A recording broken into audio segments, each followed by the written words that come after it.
Hello guys.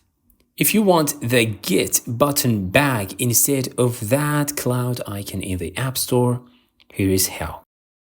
If you have downloaded an app before and then deleted it, you'll usually see the cloud download icon instead of Get when you search for it in the App Store. To change that, you can open the App Store and tap your profile picture in the top right corner.